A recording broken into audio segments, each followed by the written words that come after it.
And in that moment, Alex understood the real lesson. Money isn't just paper or numbers in a bank account. Money is possibility. Money is freedom. Money is someone's time and effort and hope converted into something tangible. When you waste money, you're not just wasting paper. You're wasting someone's life. 3 months after starting at Quick Burger, Alex had saved $800. It had been incredibly hard choosing the cheapest food, walking instead of taking the bus when he could, saying no to things he wanted.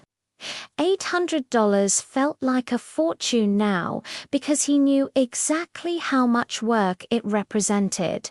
About 68 hours of standing on his feet, dealing with difficult customers, smelling like French fries, and coming home exhausted. One Saturday morning, Alex asked to speak with his father. "Dad, I want to show you something," he said, pulling out his phone. He showed his father his savings account. $842. "I saved it." Richard looked at his son, and his eyes grew moist. "I'm proud of you, Alex." "I'm not done," Alex continued. "I've been thinking a lot about money. About value, about what things really cost.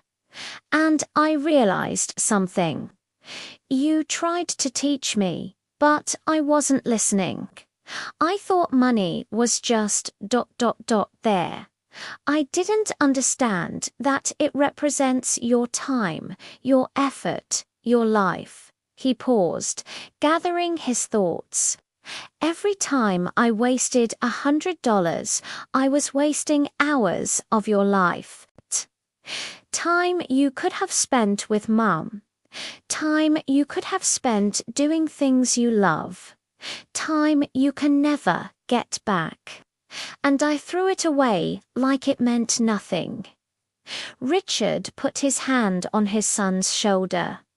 "I want to do something," Alex said. "I want to start paying for my own things.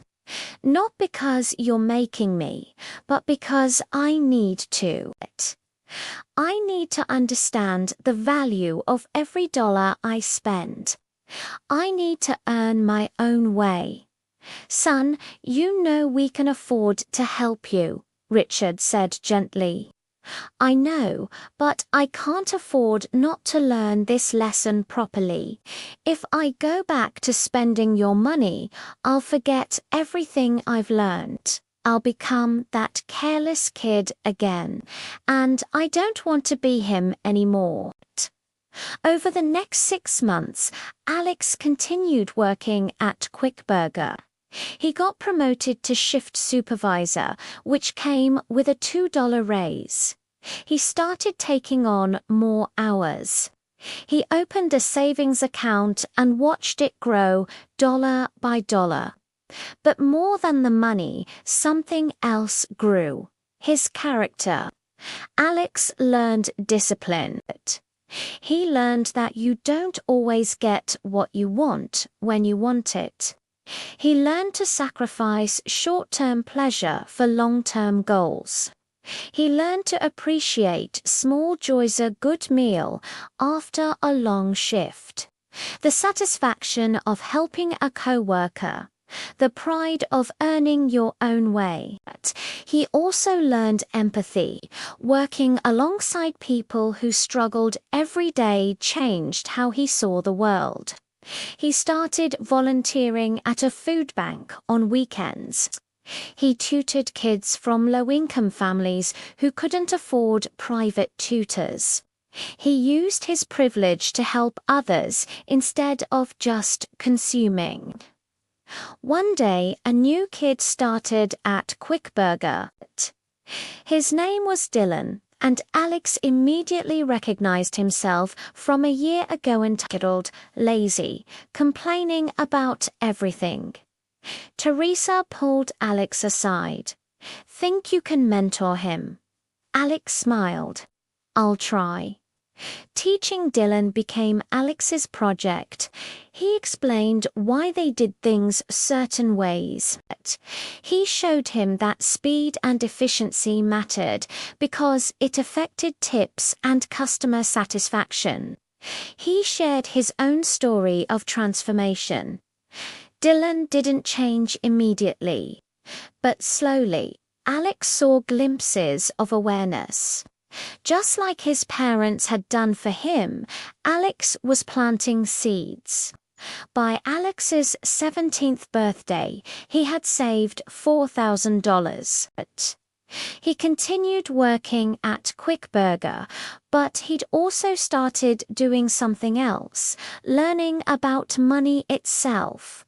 He read books on personal finance.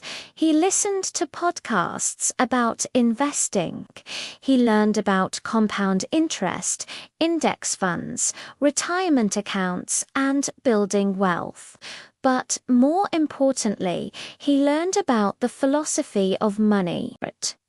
He discovered that wealthy people who stay wealthy have a completely different mindset than people who waste wealth. They see money as a tool, not as something to spend. They understand delayed gratification. They invest in assets instead of liabilities. They think long-term instead of short-term. One evening, Alex approached his father with a proposal.